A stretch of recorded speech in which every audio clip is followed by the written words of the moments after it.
Hey guys, it's Donna with Donna Coker's Cherry Bloom Handmade Soaps. I have been packaging soap all day. This is my last one for the day, and I thought I would just share a little bit of that with you, how I package the soaps up.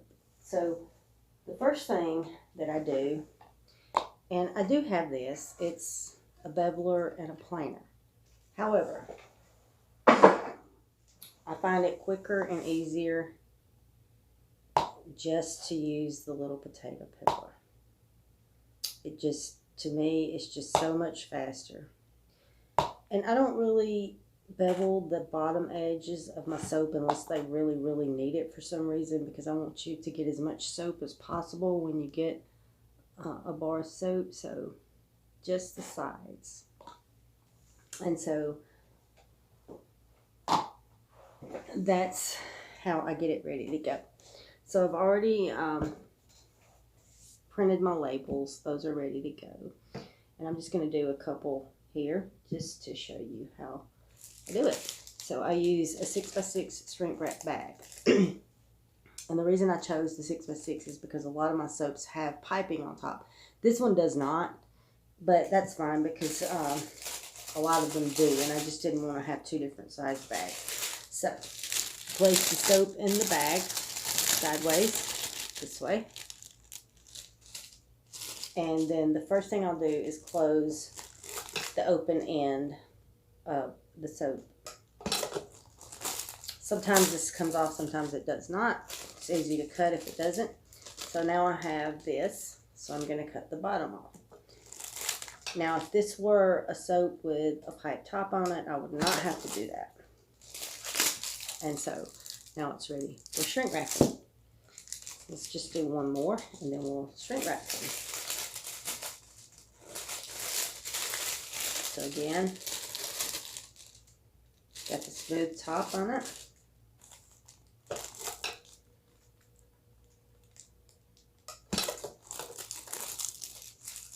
And to get it to come off, I have my impulse sealer set at about 7.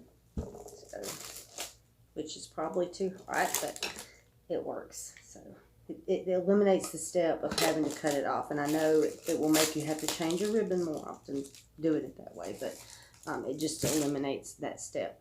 Okay, I'm not going to do all of them on camera. So the next thing, the next step would be to seal them. And of course I've got a plastic cover here, so I'm going to lay a towel down. I'm going to turn my heat gun on and let it heat up just a tiny bit.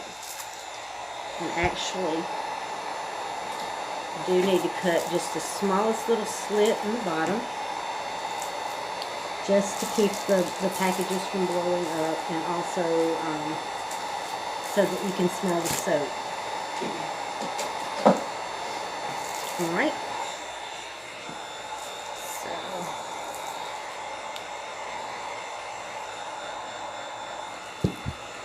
So to press those edges down,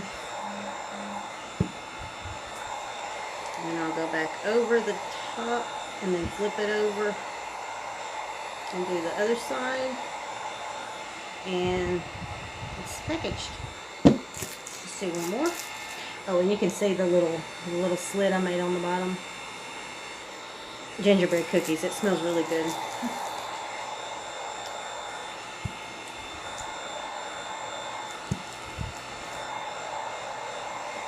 I use the heat gun on the lowest setting.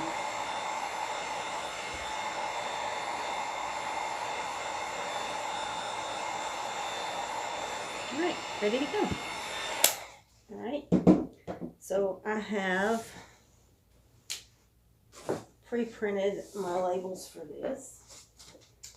And you can see they're cute little gingerbread man, and they have my logo, and the name of it is Gingerbread Cookie Soap, and the weight in ounces and grams. And then on the back I put my information list, which is the ingredients in the soap. Of course, for external use only. I also put my made date because I like to be able to see when the soap was made when I have it on the shelf, and also for the customers to have that. I have my name and contact information and my web page. So, all right. So when I'm ready to put the labels on, I just kind of give it a look to see which looks like the front of the soap. So there we go with the front.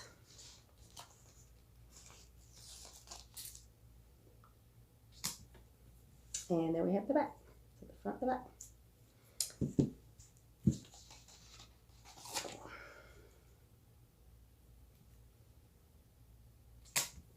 And yes, I know there's not a front and a back to a soap, but you know, some soaps have a little more detailed swirl on one side or another, so I just like to do that.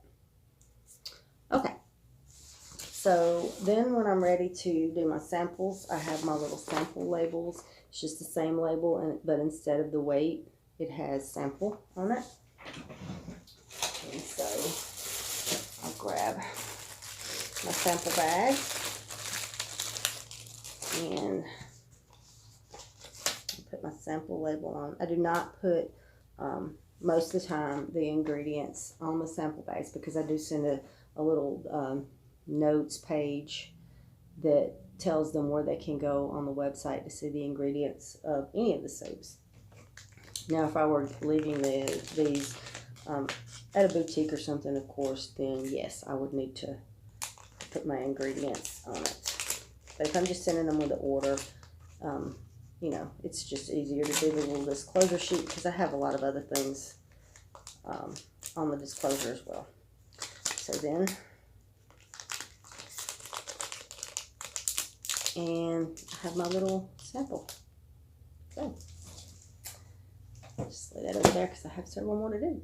Anyway, I just thought that would be a fun little thing to do and bring you guys along. I hope you like some of my videos.